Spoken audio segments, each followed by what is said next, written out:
Hello, San Jose Unified families. Thank you for joining us this evening. Welcome to our webinar on English learners, where we will provide an overview of the English language proficiency assessments for the state of California, as well as how the assessments factor into the reclassification process for students. My name is Rigo Palacios, and it is a pleasure to be with you this evening and to provide this information. The webinar is being recorded and will be shared in the upcoming days. And so if you would like to, upon receiving that, refer back on any of the information, you're welcome to do that. During the presentation this evening, if you experience any issues with video or with audio that don't resolve themselves in a short period of time, we recommend logging out and logging back into the session. That usually takes care of the problem. So with that, we will get started this evening. And one of the first things we do to get our presentation started is to recenter ourselves around what our district vision is for San Jose Unified, and that is to prepare today's students to be the thinkers, leaders, and creators of tomorrow. We firmly believe that the daily work that we do collectively in San Jose Unified, from the classroom, all the way up and through the district office, is focused on ensuring that we are doing our best to prepare students for their next and their future steps in their education, and as well as for future professional careers. The way we achieve our vision is outlined in the initiatives of our strategic plan. We have 5 initiatives that comprise the plan, and the work of our office, the Office of Family Engagement, is focused on working together with families, helping families feel supported and empowered to better support their students through the information and resources that we hope to provide. So our objectives for this evening will be to provide an overview of the language assessments that all English learner students in the state of California will take this spring. Share how schools and districts use the assessment results from the English learner assessments, and then explain how those results are used to support students progressing towards reclassification. Throughout the evening, if you have any questions, please feel free to enter them into the chat. I will address them as best I can during, if time allows. Most likely it would be at the end of the presentation, but feel free to drop them in there. And I will be, again, covering quite a bit over the course of the evening, so hopefully your question will be answered as we go, but happy to come back to questions at the end. So let's get started by learning a little bit more about the English Learner Assessment. The term English learner refers to any student who enters San Jose Unified or the state of California with a primary language other than English. During the course of the school year, students who are English learners receive instruction in various academic areas, as do all students, such as language arts, mathematics, science, etc. But they also receive additional support through an English language development class, which is sometimes referred to as an ELD class. In other cases, it may not be a full class, but it might be a small group that the students participate in to help them with that language development. The English language assessments that we will discuss today allow us to measure the progress of students in comparison to their peers in San Jose Unified and across the state of California as they are acquiring the English language. The assessment that we use to measure a student's language development is the English Language Proficiency Assessment for California, referred to often as ELPAC. And this test provides school staff as well as parents information about their child's progress in learning English and how we can best support a child's progress at school and also at home towards developing that English language proficiency. When your child takes the ELPAC, they will be tested in 4 different areas that are referred to as domains. The 4 domains are reading, writing, listening, and speaking. The ELPAC scores are reported as levels, and we'll get into that momentarily. And there are 2 types of ELPAC assessments, the initial ELPAC and the annual ELPAC. The initial ELPAC is given to all incoming kindergarten and new students to San Jose Unified at all grades if there is no previous ELPAC assessment on file or no English learner designation on file. Students who are new to the country with no previous U.S. instruction will most likely take the initial ELPAC after enrolling in a California school. When possible, our assessment office will contact families to schedule appointments for the language testing prior to the student beginning school. That usually occurs in the summer. However, when a student enrolls very close to the beginning of the school year, or perhaps even during the school year, the student will be assessed at their school within the first 30 days of enrollment. Schools then receive the results so that they can place students in the appropriate class or classes and to provide the necessary language development supports that are needed. The initial ELPAC is only taken the very first time that a student is assessed. If a student passes the initial ELPAC language assessment, the student is considered initially proficient. It doesn't mean that they necessarily have mastery of the English language, but they have sufficient mastery to be deemed initially proficient. And those students will not be placed in language development support classes due to their initial proficiency status. If a student does not pass the initial ELPAC, they will be provided language development support and will take an annual assessment in the spring of each year until they pass the assessment and can be reclassified. More information on reclassification will be shared later in this presentation. The initial ELPAC is scored from level 1 being the lowest to level 3 being the highest, and a score of 3 is the indicator for initial proficiency. All English learner students who did not pass the initial ELPAC assessment then take the annual ELPAC assessment. The ELPAC scores are monitored on a yearly basis to ensure that students are progressing in English language development every academic year. The annual assessment is only taken once a year, typically in the months of February to May, and will occur during the school day. The state of California sets the window in which the assessments occur, February to May, but schools may select a time frame within those months to administer the assessment. San Jose Unified recently sent out communication to families of English learner students about the assessment window coming up, and individual schools will communicate their ELPAC assessment schedules to families as they begin to prepare. Again, the assessment window in the state of California is from February to May. But the actual date will be determined by each school depending on how many English learner students they need to assess, the amount of staffing that they have available for that to occur, etc. The annual ELPAC is scored from level 1 being the lowest to level 4 being the highest.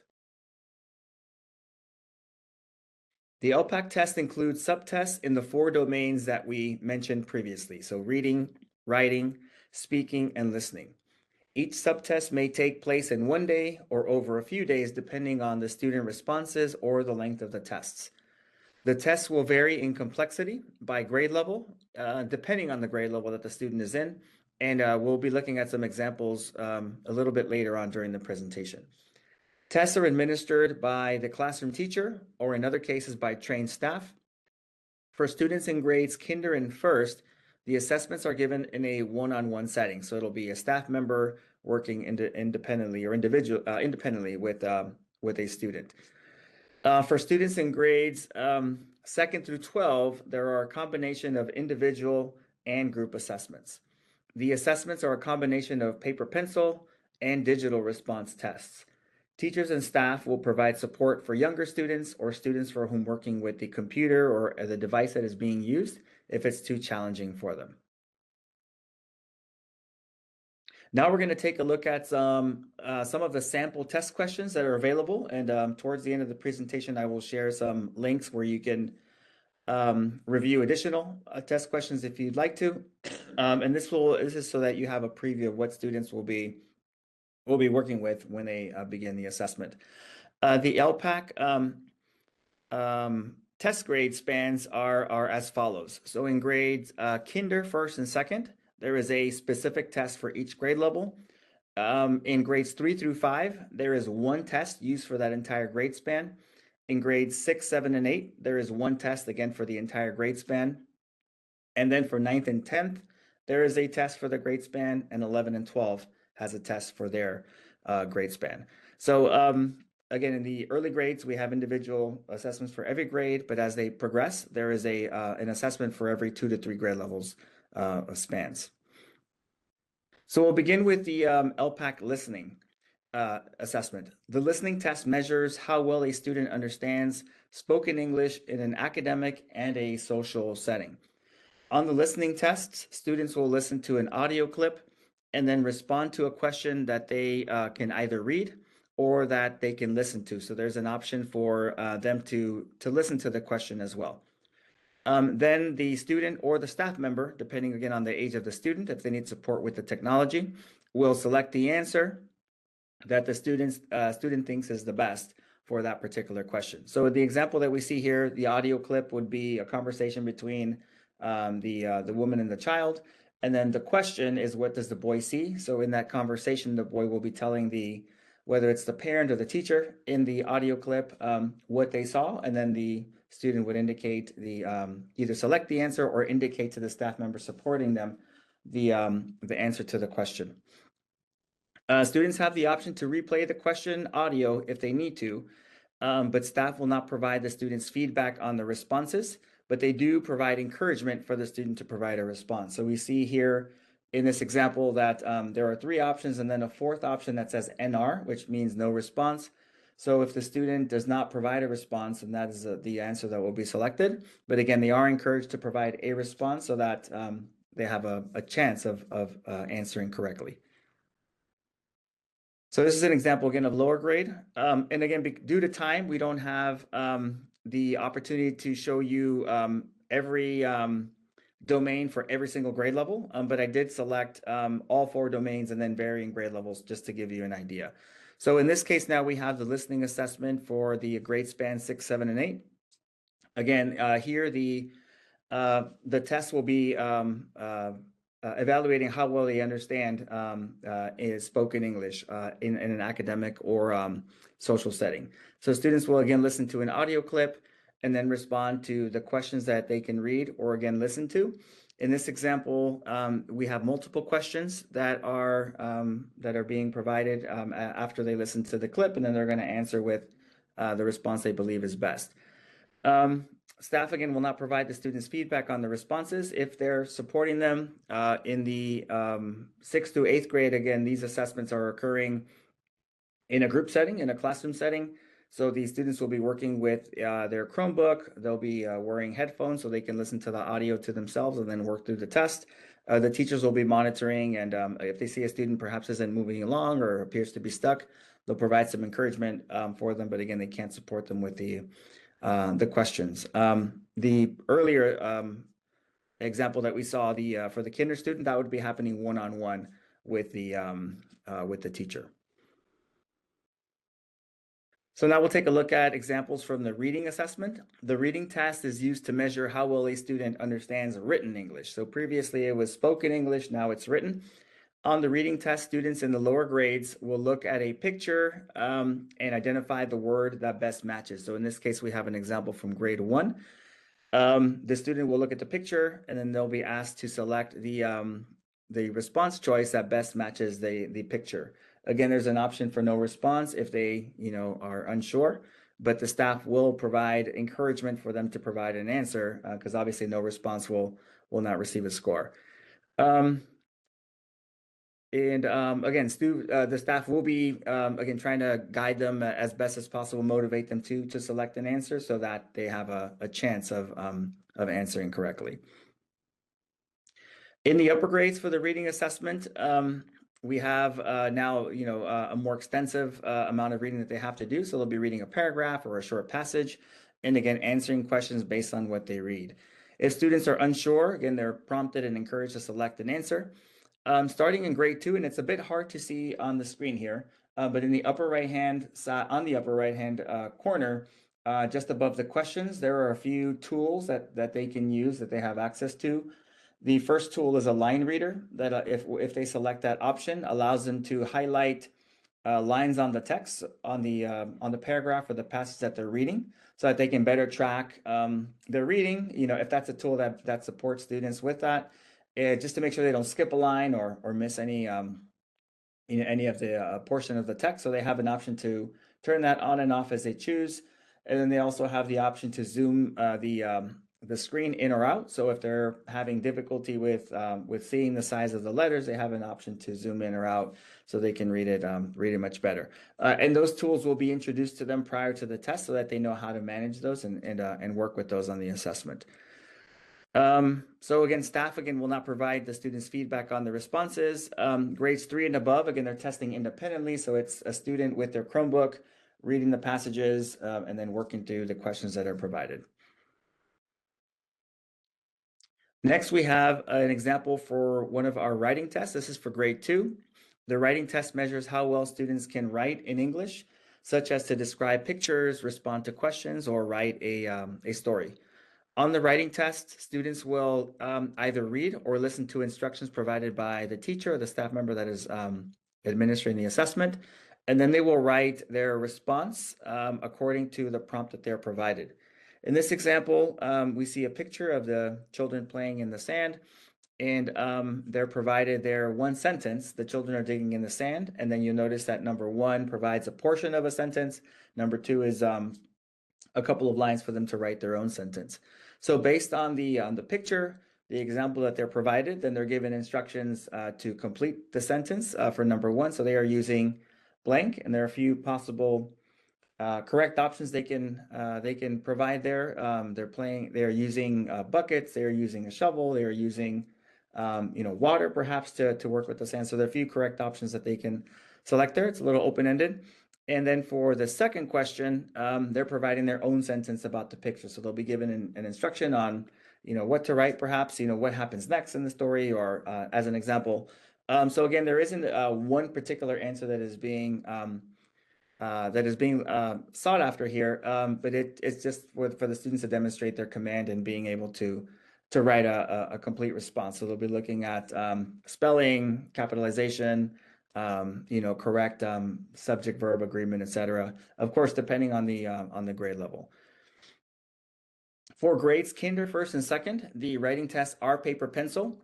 As we move on to an example from grades 3, 4, and 5, we see that now they are using Chromebooks to write their responses. So in grades 3 and above, students will read. They also have an option to, in this case, listen to instructions that they are provided, because again, this portion of the assessment is evaluating their writing. So we don't want the reading to be a barrier. So they can listen to the question and the prompt, basically everything we have in writing there, and then they produce their writing. In this example, they write in response to the prompt that is being given to them there.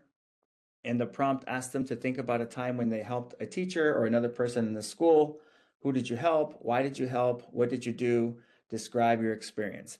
And then you notice that there are 3 bullet points there for criteria that they need to include in their writing. So they need to include at least 3 complete sentences with the beginning, middle, and end in their paragraph, descriptions, details, examples to make the writing interesting, and then grammar, capital letters, punctuation, and spelling. So they're being their score after submitting their writing will be dependent on how well they address the topic, and then also meeting the criteria that they have given there. Students are encouraged to write something rather than submit no response, and sometimes students will think about the question too much, or a common question sometimes when on not only on this but on other writing assignments, when students are given a particular situation, they may say, well, I've never helped anybody, or they at the moment may not be able to think about a time that they helped someone. So we try to prompt them with think about anyone at all, your teacher or your principal, maybe a campus supervisor, maybe your classmate, in hopes that that'll spark an idea, a thought that they can write to. So again, staff won't provide the students feedback on the responses, but we'll encourage them to give some thought to the prompt and do the best they can as they work through it. For the ELPAC speaking portion of the assessment, this test measures the student's ability to speak using English to describe pictures, perhaps to summarize information or to support an opinion. The speaking tests in all grades occur in a one-to-one setting because the responses are recorded. This is the portion of the test that takes a little bit longer to administer, because again, every student, individually with a teacher or staff member. On the speaking test, students will be provided a picture, will be asked a few questions by the staff member administering the test, and then the students' responses are recorded. We see on the example that there's a microphone where the either the student or the staff member will click, record the response, and then it's scored later, reviewed and scored later on. Depending on what the question is that the student receives, they're encouraged to provide a response, even if they, aren't 100% sure. If students don't respond, they can't be given a score. So again, we encourage a response to give them an opportunity. And again, staff won't provide the students feedback on the responses, just encourage them to keep trying. So those are a few examples. And again, later on in the presentation, I will share a QR code that you can utilize to access a few resource links, one of them being the a more extensive opportunity for test questions in variety of grades and in various domains that you can explore. Students will also be utilizing these before their assessment, so the teachers will walk them through, especially for students who are perhaps using a Chromebook for the first time, and if they haven't done state testing before, there's an opportunity to work with the secure browser that they'll be using, the digital tools that they have access to, navigating the tests, etc. So all that will be introduced to the students before the actual assessment, so that they are familiar with the format. So now we'll take a look a little bit at the results, and then move on to a couple other things. So when new students are assessed with the initial ELPAC, again, that's the assessment taken the very first time they enter a school district, we usually get results back rather quickly. Because it is a shorter assessment, there are far fewer students taking that assessment, and because we need the results back to place a student properly, either in a language support class or with the proper results. However, when students take the annual assessment that is coming up soon, schools usually receive results back, and the district will receive results back either in the summer or early fall. What we see on your screen here is an example, excuse me, of the annual ELPAC results notification. So essentially, it's like a score report that you have access to. The reports are available in the parent portal, which is the app that houses our attendance for middle and high school students, their grades, and now report cards. I believe starting this year, report cards are now available there as well. So many of the state assessment reports are available to you there. So this ELPAC score is one of those. It's a 2-page report, and what I did here was I included the 2 pages here side by side, so you can see what's included there. The first page on the left includes an overall score. In this case, this sample student has scored a level 3. And there's also an explanation of the scores there, brief explanation to let you know what the score, this particular score means, and a description of the level at which the student is currently performing. The second page includes a score history so that parents can see the progress of their student over recent years if they've taken the ELPAC before. In this particular sample, we see that the student is currently a 6th grader, or this is the report for when they took the assessment in 6th grade, and we have a history from grade 4 and grade 5 with regard to their score. In terms of the growth that we're looking for, or the goal for each student, everybody develops language at a different rate. The ideal growth that we're looking for is that students are advancing each year. It would be great if they're progressing a level per year, but reaching proficiency in another language, in a second language, takes 5 to 7 years based on research, and the rigor of the test does increase as they progress through the grade. So if they take it in kinder and first and they weren't successful reaching the level that we're looking for, and we'll cover that shortly here, then the test begins to grow in complexity as the grade levels progress. So the sooner that they can complete the reclassification process, score the level 4 that we're looking for, and then meet the other criteria, again, which we'll discuss shortly, then the easier it will be before they progress into middle school and high school, where the assessment may also be a little bit more complex. So as we see with the example here on the right-hand side at the top in the student score history, we see that this student in grade 4 scored a overall score of 1490, which was a level 2. In grade 5, they increased by 10 points, and it was still within level 2. And in grade 6, they scored 50 points more, 1,550, and they were able to bump into that in that level 3.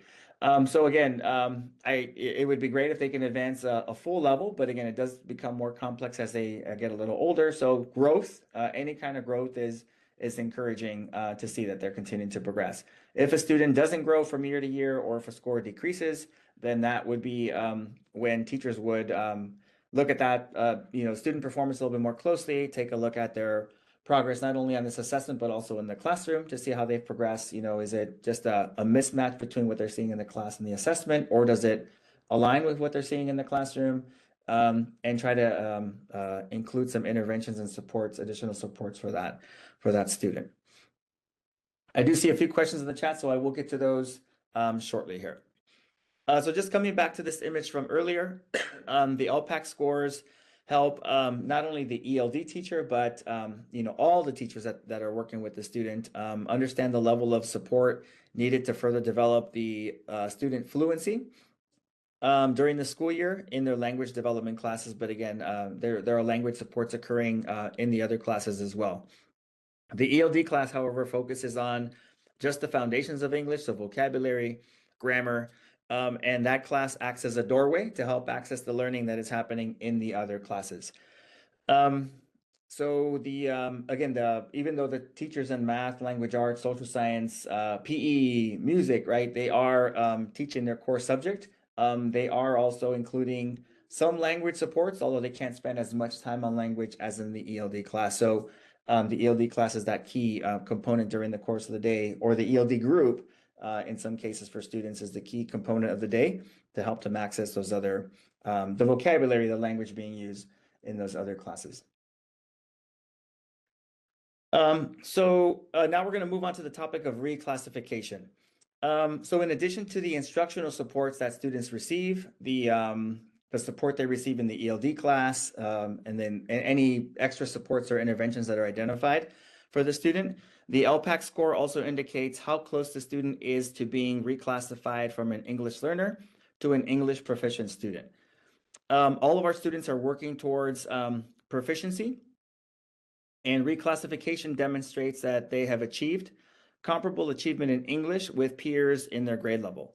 So reclassification, in addition to demonstrating proficiency, also opens up additional opportunities, as students can now access more class content with their increased understanding of English, and it allows more flexibility in their schedules as they reach middle or high school, since they will no longer need those language support classes. So they are, in many cases, an additional class on the schedule in middle and high school. And if they can be reclassified or demonstrate proficiency before reaching those grades, then it opens up the opportunity for more electives and other classes of choice there. Here we have the criteria for reclassification for elementary school students. And so we're looking on the left-hand side there for the criteria in English. So in order for a student to be reclassified, the very first piece of information that we look at is the ELPAC score. So again, the annual ELPAC is scored from levels 1 to 4. So when a student reaches that level 4, then that indicates to us that we need to look at some additional pieces of data and information about the student to verify that, again, that they've reached the level of proficiency that we're looking for. So once the student reaches a score of 4, then we start looking at a few other assessments that the student takes or has completed to compare their skills in English. One of those assessments looked at is the Writing Performance Assessment, which is the WPA acronym you see there. That is a writing assessment that is taken a couple of times each year, I believe 2 to 3 times at the elementary level. And if a student has scored a 4 on the ELPAC, and again, we're looking at the fact that the assessment was taken in the spring, results don't come back until the summer. So again, it's the following fall when the student returns that we have these scores. We take a look at their writing assessments to see if they are scoring at a score of perhaps of 9 at least or higher on either the previous spring's assessment, which takes place in I believe in March, And if they don't score a 9 there, they have opportunities during that current school year to score a 9 on the upcoming written assessment. So that is one way that they can meet that second criteria. Another way is a reading test that occurs monthly in the classroom. I believe the program that they use for it is called Amira. I've been out of the elementary school loop for a couple of years now, but I think that's the new system that they use. And students take a monthly reading assessment during class time.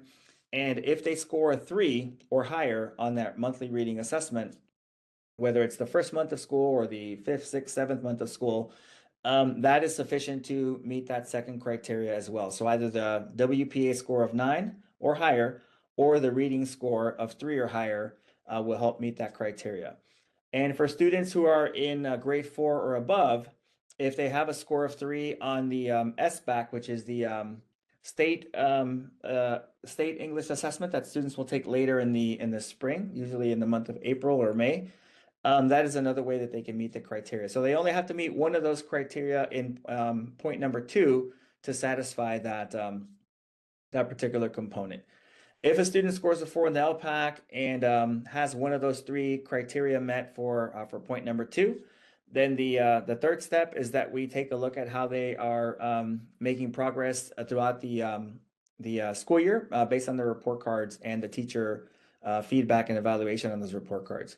So if a student has a score of 2 or higher in reading and is making adequate progress on the report card, then that third point can be met. And if those first 3 points are met, then the final step is that we contact the parent for what's called a parent consultation.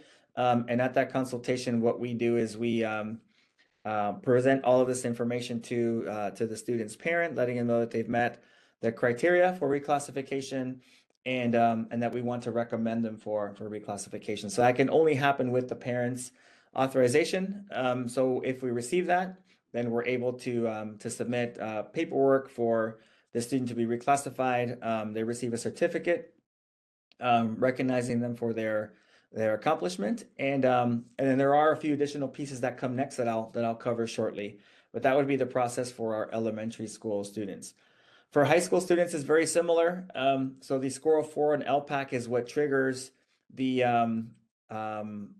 review of the additional criteria that we have here. We notice that for point number 2, comparison of basic skills in English, there are a few more options above what we had in the at the elementary level for students to meet the criteria. So again, we have the writing performance assessment score of 3 or higher at the high school level. Middle or high school level that they can use to reach that to meet that criteria. We have again the SBAC, which is the state assessment in English. And then there are a few other assessments there. The NWEA, which is an English assessment that students take in middle and high school. I believe it's 2 or 3 times a year. If they're taking AP classes and the AP assessment and they score a 3 or above, or if they score a 460 or 430 on the SAT or PSAT. So again, meeting any one of those 5 points will satisfy requirement number 2. Requirement 3 is the teacher evaluation. Basically, again, their report card, their grade in the English language arts class. So if they have a C or higher, they can satisfy point number 3. And then point number 4 is the parent consultation again, where we review all of this with the parent and then ask for their authorization to recommend the student for reclassification. I've never experienced a parent saying no to the in the consultation piece, but it is in place in case the parent is seeing something different. Perhaps is seeing a little bit more difficulty with the the mastery of the English language on their end at home or perhaps outside of school. So that's where a conversation can take place, and before we come to the to either authorizing or not, or recommending or not the reclassification. Once a student is reclassified, schools continue to monitor those students and their academic progress for 4 years to ensure that they're continuing to progress and move forward, or to provide any additional support in the event that they begin to struggle. The reclassification monitoring occurs twice every school year. And during this process, what will occur is that the teachers, upon being reclassified, will identify up to 2 or 3 goals. I believe it's up to 3. Because once they become reclassified, obviously, as with anything else, there's still room for growth. The students can continue to develop their language and um, uh, uh, develop their reading skills or their writing skills much further as they move along. So the teacher will identify a few goals for that student to keep working on to continue their mastery of the language. And at the very next monitoring period, whether they met those goals or not will be reviewed. In addition to reviewing whether the students met those goals or not, they will also review their grades, any other assessments related to English, to writing, to reading, and they'll also take a look at state assessment. If the goals are met and everything is looking good, everything is progressing as it should be, then the teacher will identify a couple more goals for that student to continue working towards. And again, that happens for 4 years, and we come back to review the goals again, monitor all of their progress, and ensure that the student is continuing to move forward. If at any point the student isn't meeting their goals, or there are other academic indicators that demonstrate the student isn't progressing as expected, then teachers provide extra help. And on those same reclassification monitoring plans will indicate some additional supports to help them. So it might be recommending them for additional support in a small group in the class in either reading or writing or one of the domains. Typically, it's reading or writing because listening and speaking, those are the domains they tend to meet most rather quickly and usually much sooner than the reading and the writing. They might recommend perhaps the student refer to an after-school writing class or another class for additional support if they feel that what they can do during the school day perhaps isn't enough. But again, that's what the reclassification monitoring process is for, to make sure that we catch it early, make recommendations for what needs to occur to get the student where they need to be. And if they are progressing, again, continuing to raise that bar slightly for them so they continue pushing forward and meeting those goals and not plateau, once they've achieved this point. I did want to take a moment to address English learners who may have IEPs. So IEP stands for an Individualized Education Plan, and these are plans which are developed for some of our students who require specialized support or instruction. During ELPAC testing, students have access to their IEP accommodations, and these are typically pre-assigned by the testing coordinator at each school in conjunction with the student's case manager for their IEP. In the event that a student's disability may impede a student's ability to perform well on a portion of the assessment, as an example, a student who may have a speech IEP may have difficulty on the speaking portion of the assessment. So in those cases, the IEP team can recommend an exemption from a portion of the assessment if they feel that the student's disability may impede too much with their ability to perform well on it. If your child has an IEP and they're an English learner and you have questions or concerns regarding their accommodations or a possible exemption, we ask that you please consult with your child's case manager at the school so you can have that conversation. For reclassification, students with an IEP still need to achieve a passing score of 4 on the ELPAC, and again, the review of the other academic skills and criteria that we saw there. For students who have more significant cognitive disabilities, there is an option of taking an alternate ELPAC assessment, and this assessment is discussed and recommended by the IEP team prior to testing. So again, if you have questions specific about your student with regard to their IEP and perhaps the most appropriate ELPAC assessment for them, we suggest you contact your child's case manager to have that conversation. In order for students to be eligible for reclassification, if they take the alternate ELPAC, it would be a passing score of 3. So I'll share the resources here, then I'll work to get to some of the questions that are in the chat. This QR code here that is provided will link you to a document where we've included some links that you can refer to if you would like some more information about ELPAC. So the first link you'll see when you get to the landing page will be the link to the ELPAC practice test. And these are tests for students to, for families who choose to, for students to work on at home, to become familiar with the test structure. They can navigate through the test tools, the digital tools that they have access to, the line reader, the zoom in or out. And then if a student has an IEP, there might be some additional accommodations there that they might be able to explore. So that is a good place to begin if you want your student, your child, to have a little bit of extra practice with those, and then to have an idea also of the type of question that might be asked. The second link is to a website provided by the assessment agency, the CASP agency from the state of California. It's called Starting Smarter, and it's a resource hub that provides, again, some information about the ELPAC, ELPAC reports. It has some sample test items as well. And then it again can just provide a little bit more insight into the ELPAC assessment there. It is available in English and Spanish for families. The third one is a link to the California Department of Education parent guides, which are one-page summaries of the California assessments, and these are available in multiple languages. It not only includes the LPAC, but also the spring assessment coming up in a couple months, the CASP or the SBAC assessments, which students will take in English and in math. So again, all of those guides are available on the at that link. Sample score reports, again, you can access similar to what I shared with you, but you can see sample score reports in multiple languages as well.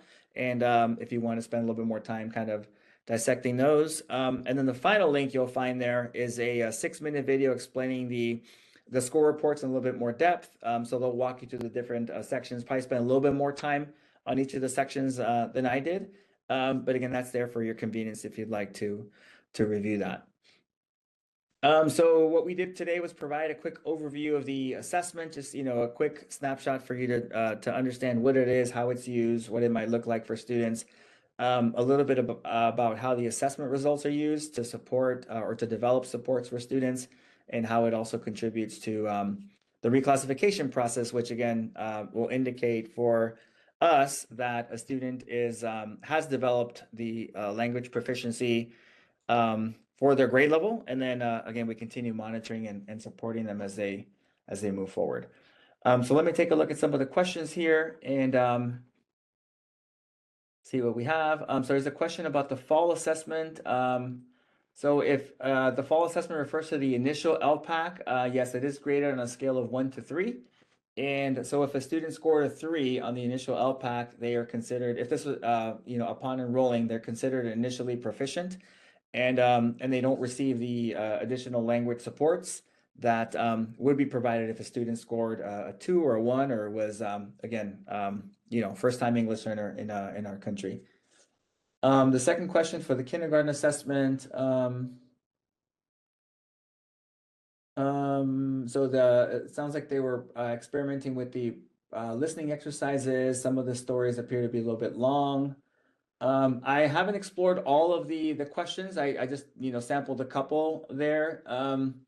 There are it does again vary by grade level. I'd have to go back in myself to see if maybe they've updated some of these questions. They do have opportunities to re-listen to it. So on the listening assessment, they can re-listen to the story or re-listen to the questions themselves. The questions are typically going to be pretty basic. They may get more complex as the child gets older. And that's taken into account when the assessment is graded as well. Let's see, there's a question about TK. TK students do not take this assessment. That was something that changed just recently in the last couple of years. Prior to that, TK students did take the assessment when they enrolled, and they also took the annual in the spring. But currently, it is only kinder and above. If a student reaches level 4, why do they need to be retested for the higher level? So if they reach a level 4, they do not typically have to retake the LPAC. So once they reclassify, they don't take the LPAC again. The only reason they may need to is if they reach the level 4 LPAC, but they don't meet the other criteria. So let me just go back to the reclassification criteria. And I did answer a question for a parent recently about this as well. So if they score a level 4 on the LPAC, but they don't meet criteria 2, 3, and 4, they don't meet the criteria for reclassification, and they may need to take well, they will need to take the LPAC again the following school year. So the all 4 of the criteria needs to be met in order for them to reclassify, and then at that point they will no longer need to take the assessment. But level 4 is as high as it goes. There are situations when a student scores a 4, and this happened again to the family that I was working with after the Spanish webinar. The student scored a 4 at one grade level, didn't meet the other criteria. Then the following school year scored lower on the LPAC because they moved up to the next grade level and it became a little bit more complex. So that can occur. Most of the time, a score of 4 on LPAC is reflective and aligns with what the student is doing in the class day to day and what the teachers are seeing day to day with their writing, with their reading. Every so often, however, there might be for whatever reason, perhaps they didn't do so well on that writing assessment for that day, or a variety of factors. For the most part, though, if they score a level 4 and they meet the criteria, they don't take the assessment again. There's a question about the test schedule. Each individual school will be scheduling depending on when they feel they can complete the assessment the best. For schools that have very few English learners, they may be able to do it in a couple of weeks. So they may schedule it later on, towards the end of the window. For schools that have a larger number of English learners, some of them may have already started this week. So again, they technically were able to begin as of this past Monday.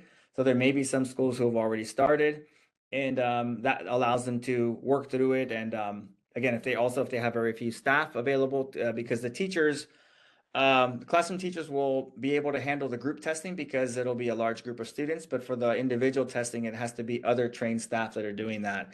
So they'll be pulling the students out of class for periods of time to complete the portions of the assessment. So just really depending on how many students they have, the number of staff they have available will determine when the schedule will, what the schedule will look like for each individual school. The QR code, I can email everybody who registered the recording in the next couple days. Even prior to that, I can email the resource link so that you have access to the links and the code there. I can also go back to it now if you'd like to take a screenshot of it. So the link will take you to the all the links that I shared, the sample tests, and a few other resources. And another question about whether kindergarten students take the LPAC when they begin school. So if a student's primary language is something other than English, then they usually will assess during the summer. If you're enrolling during the summer or in the previous spring for the upcoming school year, our district office will try to call families in to test students during the summer. But whenever schedules don't align, or if the student enrolls very late in the summer or during the school year, then that typically happens at the school during those first 30 days after enrollment. So I will send this link out tomorrow. Hopefully my communications office can get the recording ready by tomorrow too, but if not, I will send that out as soon as it's available. But I will email this particular page so you have access to that. And then the direct links if accessing the QR code is challenging. If you have any questions, general questions, I'm happy to answer them at this email here, familyengagement@sjusd.org. I don't work in the curriculum department, which oversees the LPAC testing, or with the technology department. But I can answer, quite a bit around the assessment. Something specific, again, would probably be for your school site. So again, if you have a question on when your school is testing, how they're going to structure it at your child's school, those would be questions for your school site. But if you have just general questions about the LPAC, sometimes parents aren't sure whether the student has reclassified, prior to this year, or what their status might be. So I'm able to support, with that a bit.